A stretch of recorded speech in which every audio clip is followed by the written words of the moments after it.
Hello sir, I am Matigas Angelo Darwin from Group 9 reporting about Lesson 9 on the norms of human acts, and we will report about the classification of law according to the immediate author or legislator, the duration, the manner of their promulgation, the prescription, the effect, and the effect of their violation. So I am reporter 2 and I will start my report.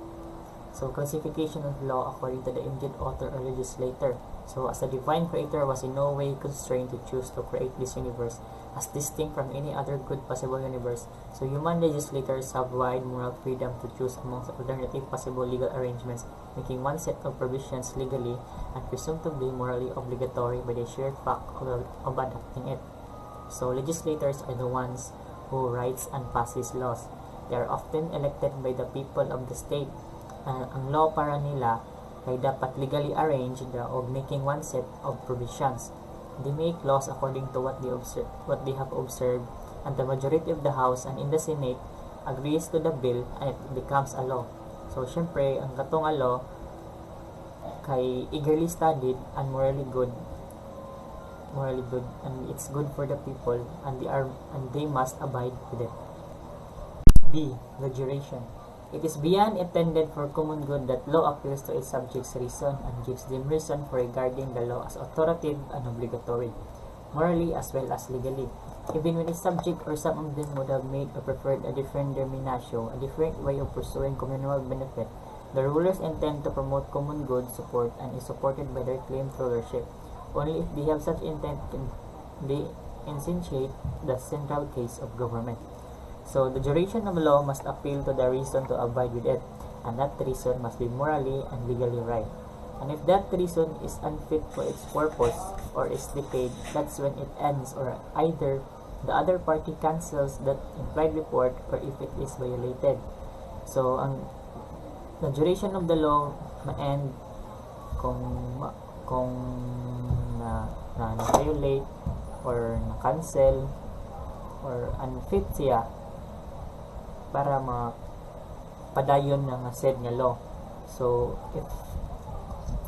if it's supported by their claim naman, that's the only time that such intent can initiate the center case of government.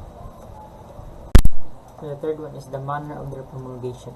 The person or body that has the care of community is entitled to make laws. Aquinas treats all human laws as positive and positive, even those of its rules that are restatements of or authoritatively promulgated deductions from general moral principles or norms. Interpretation to Aquinas thinks of it as involving in the last analysis an appeal to the legislators to declare what the enacted law truly means. The making of the law by custom is not compatible with this thesis. It amounts to a position of law by the people, considered as having a diffuse authority and responsibility for their own community. So, the people of the community must know and know in advance the rules by which they are to act. As ang promulgation kay formally proclaiming or declaring sa law. As natural things to what the promulgation of law is meant, because law, by being promulgated, impresses on man a directive principle of human actions. So, as promulgation is the very essence of law, and a sine qua non legal obligation, which means without which it could not be. So the fourth one, the prescription or prescribing or forbidding an act.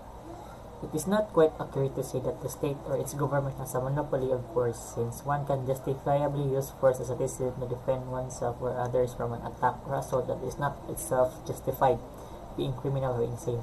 And this requires no authorization. Still, Aquinas instantly draws a distinction between private and public use of force. Only public authority can punish or directly engage in war, and it is reasonable for public authorities to seek a virtual monopoly on what would now be called police operations for the prevention, suppression, and detection of crime. Private persons can never rightly intend precisely to harm or kill, though they can knowingly bring about harm or death as a proportionate side effect of tending to block an attack. So the public authority are given the power to forbid an act.